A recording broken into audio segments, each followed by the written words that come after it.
저는 인생에 에어백이 두 개가 있거든요. 이 에어백이라는 건 제가 극단적인 선택까지 고민할 정도의 나락에 빠지거나 침체됐을 때 하고 싶은 두 가지인데요.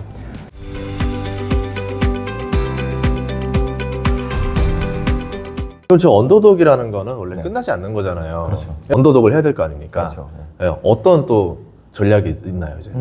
제가 지금 스포츠 DJ를 매일 하고 있는데 그냥 흔히 그런 편견이 있거든요. 야, 스포츠는 너 중고등학교 때부터 좋아하던 팬 없었어?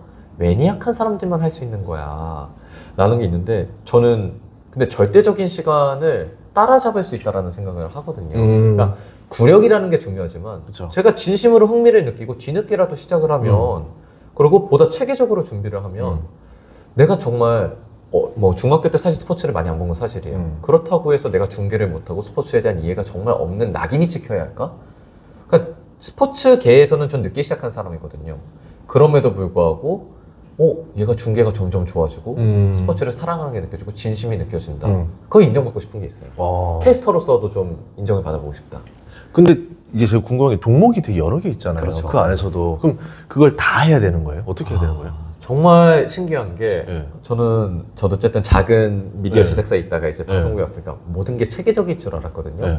근데 생각보다 급변해요. 그러니까 올림픽이나 아시안 게임 네. 준비를 할 때 야, 이거 너가 들어가야겠는데? 이런 것도 있고, 원래는 편성이 없었는데 네. 대한민국 선수들이 갑자기 너무 잘해. 네. 야, 이거 중계해야겠다. 이거 그치, 메달 그치, 넣고. 그치. 그럼 정말 벼락치기를 해야 하는 거고, 순발력도 있어야 하는 거고. 그러니까 어떻게 보면은 이게 중계를 보면 두 명의 사람이 중계를 하거든요. 예. 캐스터가 있고 예. 전문 해설위원이 있죠. 예, 그쵸, 그쵸. 근데 이것도 저도 느낀 거예요. 자, 내가 전문 지식이 많지 않고 뭐 오래 알지 못했지만 나는 해설위원이 아니라 캐스터잖아. 그리고 나는 전문 스포츠 채널이 아니라 지상파면은 이 시청자들도 어차피 모르지 않을까? 오히려 내가 그들의 눈높이에 있는 게 언더독이지만 오히려 유리할 수 있다. 그리고 나 나이도 어리고 그냥 아는 척 하지 말고 네. 이거는 이런 건가요? 내가 시청자니까 나도 시청자잖아요. 궁금한 거를 질문했더니 그러니까 뭐 선배들도 야 나도 궁금했는데 네가 물어보니까 좋더라. 이런 대답이 나오는 거예요. 그래서 나도 내가 스포츠 잘 모르고 두렵고 어렵지만 오히려 그렇기 때문에 또 갖는 장점이 있겠다. 그래서 어디든지 내가 불리한 구석에서 저 기회를 찾는 게 좀 있는 것 같아요. 어떻게 보면 저 언더독 마인드 들으면서 본 게 뭐냐면 결국은 우리가 너무 이 절차나 그런 거에 너무 의식하고 있는 게 아니었던가. 진짜 중요한 거는 왜 해야 되는가, 본질이 무엇인가, 저 사람들이 내가 만났을 때 어떻게 시너지를 낼 수 있을 것인가, 이런 본질에 대한 생각을 더 집중을 해볼 수 있는 게 아닌가라는 생각이 들었던 것 같아요. 어쩔 수 없이 자기계발서나 이런 콘텐츠를 보다 보면 되게 일목요연한 논리와 인과관계를 설명하게 돼 있는데 뭐 질문도 그런 거 많이 받죠. 성공하려면 어떻게 해야 합니까? MZ로서 성장하려면 어떻게 해야 합니까? 정말 솔직하게 말씀드리면은 저는 그렇게 답할 것 같아요. 일단 첫째는 어쩔 수 없이 지금 우리 시대가 그런 수치화된 기준을 갖고 있는 게 청년들을 더 힘들게 한 것 같아요. 뭐 대학 배치표도 있고요. 연봉 테이블도 있고요. 하다못해 우리나라는 연봉별 추천 자동차까지 다 정해져 있어요. 맞아요. 그러니까 내가 이 모습, 이 타이틀을 갖추게 되면 이 정도 급이 되는 사람이 되는 거 아닐까 하는 기대를 갖게 된 거고, 근데 이것도 좋은 의미는 있는 거는 이런 간편화된 목표치가 있으면은 그냥 그것만 보고 갈 수 있기는 하거든요. 근데 저도 어렸을 때의 꿈을 이루고 느낀 건 또 선생님께서도 많은 분들 인터뷰하면서 느끼셨을 거예요. 저 사람 저렇게 돈 많고 다 잃었고 좋은 방법을 알려줬는데도 마냥 행복해 보이지만 않는 어른분들 많이 계시잖아요. 제가 원하는 걸 이룰 수 있었던 거, 또 원하는 삶을 이뤄가고 있는 거는 뭐든지 내 기준에서 생각을 했기 때문이구나. 그러니까 선생님께서 짚어주신 도착점이 아니라 출발점을 고려를 저희가 너무 못하는 것 같아요. 그러니까 출발점을 고려를 못하기 때문에 저 사람들에 비해 내가 억울해 보이고 나만 이런 것 같고. 근데 대표적인 게 저는 예시를 드는 것도 하나 더, 아마 2012년인가 14년인가 그쯤에 세계에서 가장 행복한 나라 행복지수 1위를 찍었던 나라가 부탄이라는 나라가 1위를 했는데 그걸 제가 강연 때 써먹으려고 야 요즘은 얼마나 행복한가를 찾아보다가 놀라운 걸 발견했어요. 최근 자료는 아니고 19년도 통계인데 같은 데서 추산한 건데 94위인가 96위대로 떨어진 거예요. 1위를 했던 데가. 근데 그 배경이 2012년에 세계에서 가장 행복한 나라다 해서 취재원들이 들어가고 여행자들이 방문을 하면서 부탄 사람들이 그걸 본 거죠. 야 우리 우물안 개구리였네. 지금 여기 좋다고 여행 온 사람들 보면 저렇게 물질적으로 풍부하는데 우리 이 정도 가지고 우리끼리 행복한 줄 알았던 거야. 비교가 되고 우리도 쟤네 따라가야 시작된 것 같다는 거죠. 그쵸. 그러니까 자기의 환경과 기준이 아닌 도착점만을 보게 됐을 때 극도로 우리가 우울해질 수 있구나. 그리고 또 하나는 그것도 있는 것 같아요. 성공에 대한 방법론이라는 게 저는 조금 의구심을 갖는 게, 성공이라는 말 자체가 선생님도 할 수 있고 PD님도 할 수 있고 작가님도 할 수 있고 우리 청취자분들 모두가 할 수 있으면 그러니까 여러분이 되게 이루고 싶어하는 어려운 무언가가 있잖아요. 그거를 모두가 할 수 있는 거라면 내가 정말 하고 싶어 했을까? 그러니까 당연히 여러분 모두 성공할 수 있습니다라는 메시지가 따뜻하고 와닿죠. 근데 정말 모두가 할 수 있는 거에 내가 욕망하고 있었을까? 전 아니었던 것 같거든요. 그리고 하다못해 아나운서라는 시험도 왜 하고 싶어요라는 거를 각자 찾아봤을 때 이 시험이 마치 1000대1의 경쟁률이기 때문에 하고 싶어하는 사람도 적지 않더라고요. 그러니까 이거를 뚫었으면 나는 지덕체를 인정받은 사람이야. 그것만으로는 안 되는 것 같아서, 그래서 저는 일단 우리가 성공이라는 자체가 나 또한 이루기 어렵다는 거를 전제해 둬야지 내가 갈 수 있더라고요. 제가 아까 그랬잖아요. 5년치 준비 플랜을 세웠지만 5년 안 되고 여행 유튜버가 다는 것, 전 재산 다 쓰고 세계 여행 떠나는 것도 목표였어요. 그러니까 저는 그래서 어떻게 하면 성공할까가 아니라 어떻게 하면 실패가 아닐까를 놓은 것 같거든요. 그러니까 이거는 비단 예시로 들 수 있는 것도, 우리가 성공한 사람들 여러분 떠올려 보세요 하면은 어떤 이미지들이 막 떠오를까요?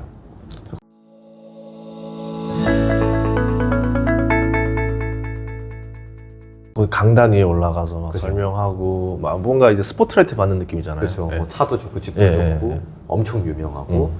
근데 실패한 사람을 한번 떠올려 보세요 하면은 저는 좀 더 많은 이미지가 떠올랐거든요. 그러니까 돈이 많지만 혼자 우울한 사람, 가족이 파탄이 난 사람, 아니면 원하는 거를 실천하지 못한 사람, 계속 수동적인 사람.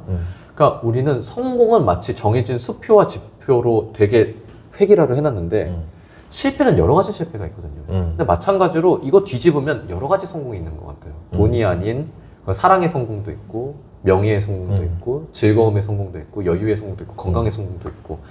그래서 저는 어떻게 하든 실패하지 않는 노선으로 다시 구축을 깔았을 때 뭘 해도 두려움이 좀 줄어들더라고요. 그러고 어려움이 올 때, 아, 맞아. 나는 이게 어려운 걸 알고 애초에 도전한 거야. 그렇기 때문에 이거를 내가 됐을 때 가치가 있는 건데, 안 되더라도 이러한 이유로 내가 하는 거라면, 그러니까 Y가 있으면, 이유가 있으면 괜찮더라고요. 그래서 저 사람이 이런 거에 나도 이뤄야지가 아니라 나는 이러이러한 걸 바라니까 이러한 수. 그냥 플랜 C, D가 차선책이 아니게 되거든요.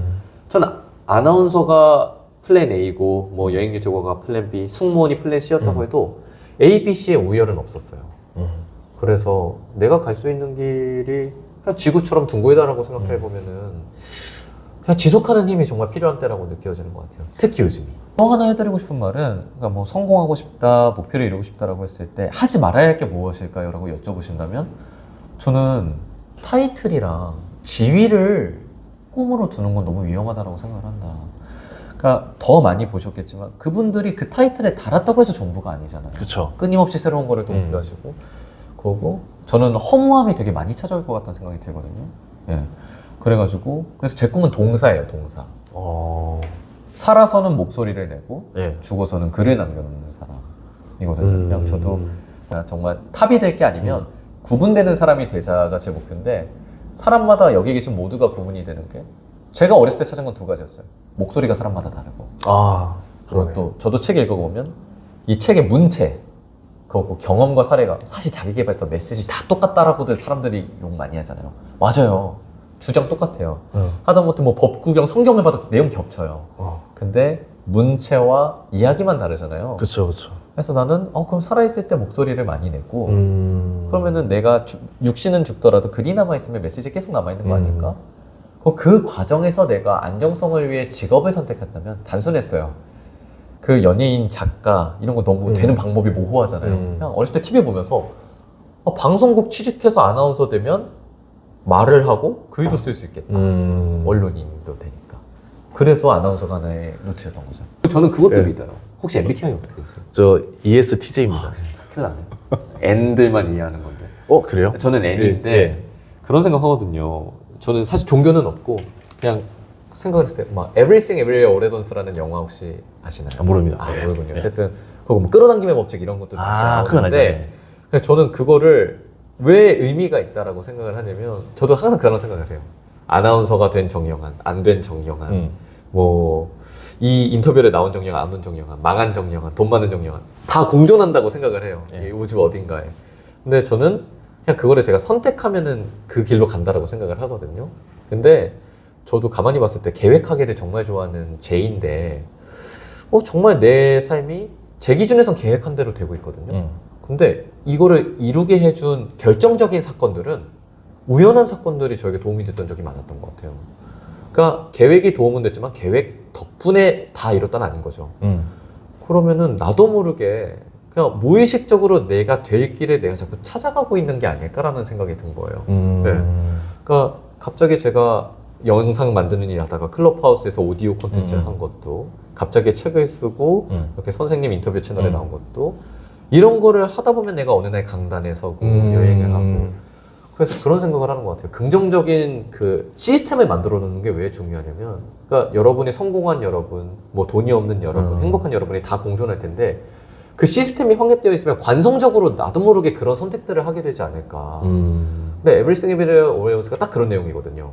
모든 나는 존재하는데 이거를 무슨 자극을 받으면 그때 나로 전환이 되는. 네. 그런데 결국 모든 선택을 해도 결국엔 그게 다 너고 그게 더 좋은 나와 나쁜 나는 없다로 결론이 좀 나는 내용이어서 그런 것 같아요. 그런 얘기하죠. 끌어당김의 법칙을 논리적으로 좀 주장할 수 있는 건 이거는 100% 이루어진다. 왜냐? 안 믿는 사람들은 안 믿기 때문에 안 이루어지는 거다라고 주장을 하더라고요. 예.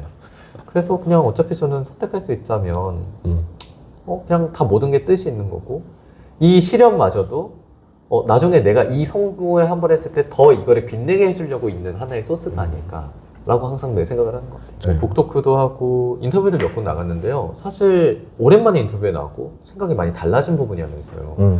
저는 되게 계획을 세우고 이뤄가는 게 너무 기쁘고 감사했던 일이지만 이대로 가면 독이겠다는 생각도 든 것 같아요. 제가 요즘 하는 말이 그러니까 누군가가 봤을 때 저는 아무것도 이런 게 없는 사람일 거예요. 그냥 호적 뭐 운 좋고 그래서 어려운 환경에서 자라서 뭐 경쟁률 좀 높은 것들을 아나운서 된 게 그렇게 대단해?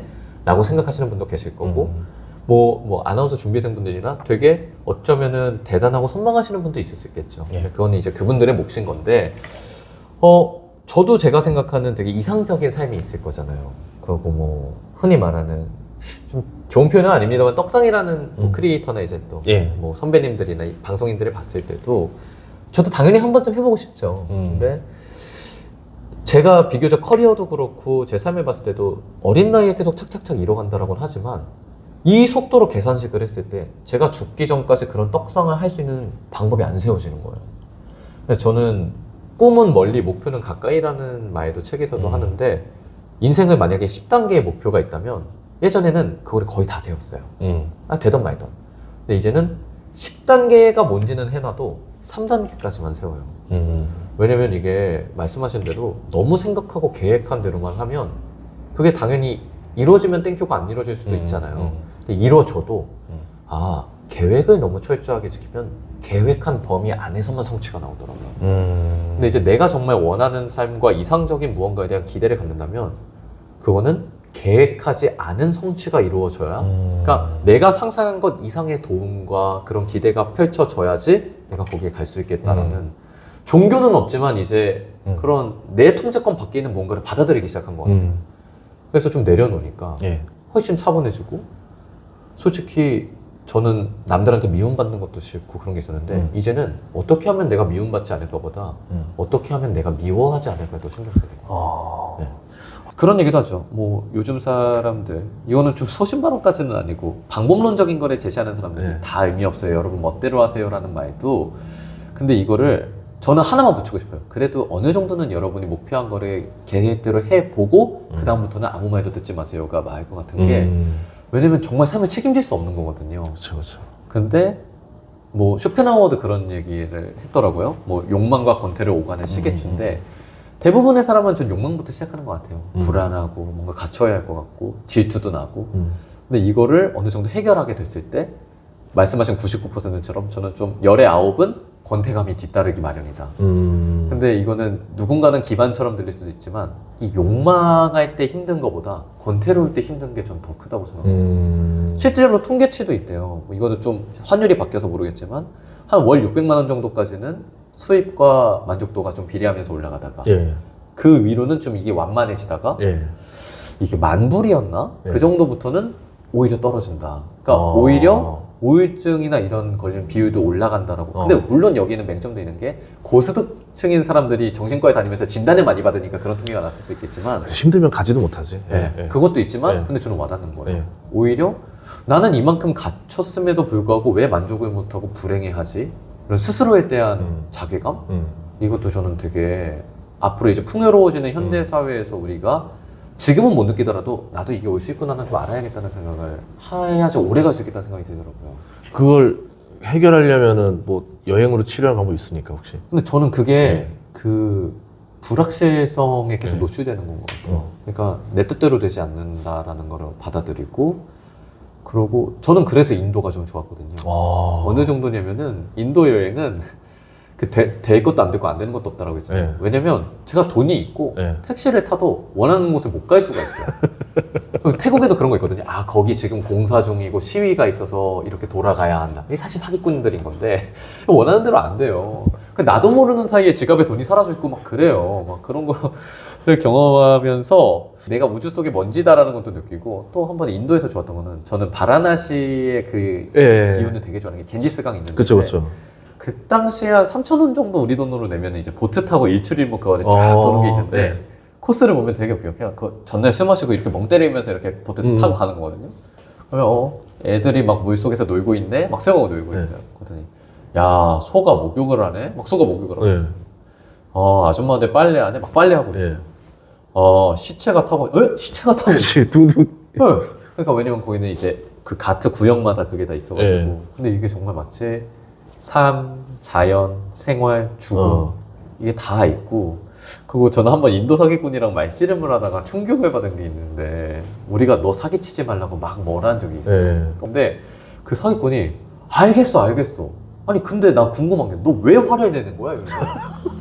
그러니까 우리는 사기 당시고 화를 내는 건 뭔 소리인데 근데 그 사람이 저는 오케이 너가 만족스럽지 않을 수 있는데 그걸 화를 안 내고 얘기를 해서 너가 가고 싶은 데 가면 되잖아. 화를 내면 너 기분만 더 나빠지고 너의 화를 내면 내 기분도 나빠져. 근데 왜 화를 내는 거야? 야. 이게 묘하게 맞는 말인 것 같은 거예요. 그러니까 인도 사람들이랑 말하면 홀린다면서요. 네. 그러니까 왜 화를 네. 내지? 왜 이렇게 고민을 하지? 맞아. 그러면서 거기에 있어서 든 생각이 저희가 그때 23, 4 이때였는데 서울에서 내가 직장생활, 대학 고민을 하면서 갖고 있던 고민들이 다 너무 무색해지는 거예요.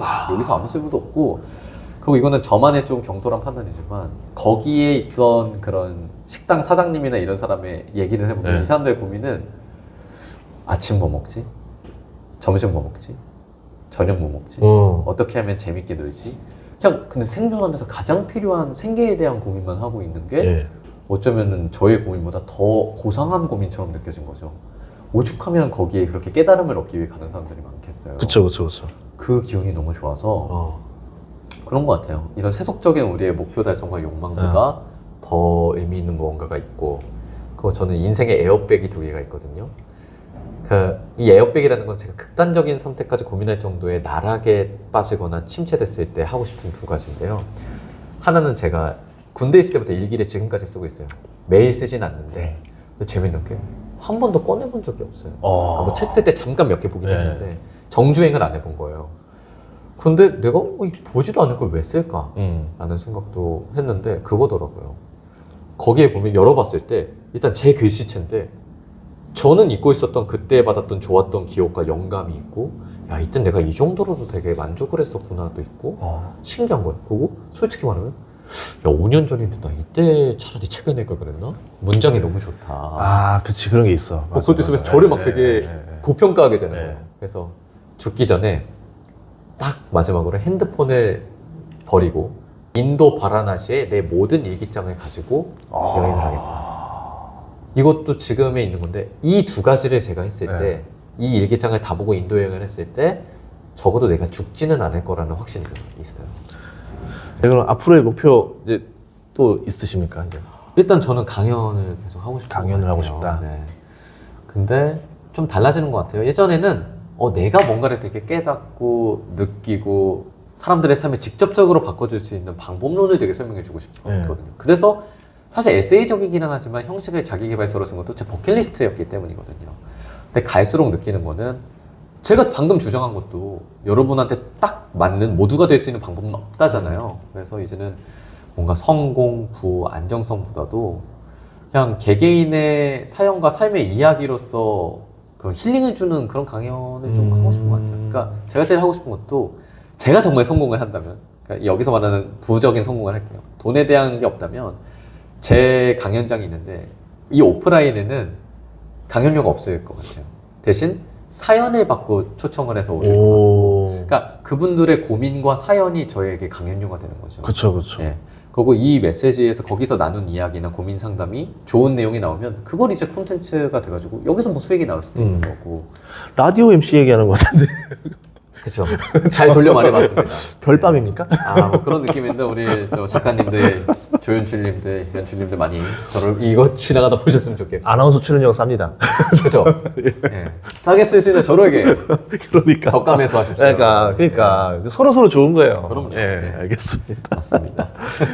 오늘 정말 진짜 제가 오늘 많은 걸 깨달았던 시간이에요. 근데 진짜 아마 언더독 마인드 책에 더 많이 있는데 제가 이 내용을 다 물어보지도 못하고. 그러니까 사실 그동안에 이 북 인터뷰를 제법했는데 가장 책 이야기가 많이 안 나오는 인터뷰였습니다. 근데 책 이야기 많이 녹여놨어요. 그래서 여러분들이 꼭 읽으셔서 이런 거구나. 제가 왜 이 책을 기반으로 왜 이런 질문을 던졌는지 여러분 좀 이해하실 것 같아요. 맞습니다. 예. 좀 더 오히려 좋을 것 같아요. 듣고 읽으시면은 좀 더 재밌게 보실 수 있지 않을까. 예, 알겠습니다. 오늘 출연해주셔서 감사하고요. 네. 앞으로도 활동 화이팅 네. 하도록 하겠습니다. 저의 그 절망의 시기를 버티게 해주셔서 감사합니다. 오늘 출연해주셔서 감사합니다. 네, 고맙습니다. 고맙습니다.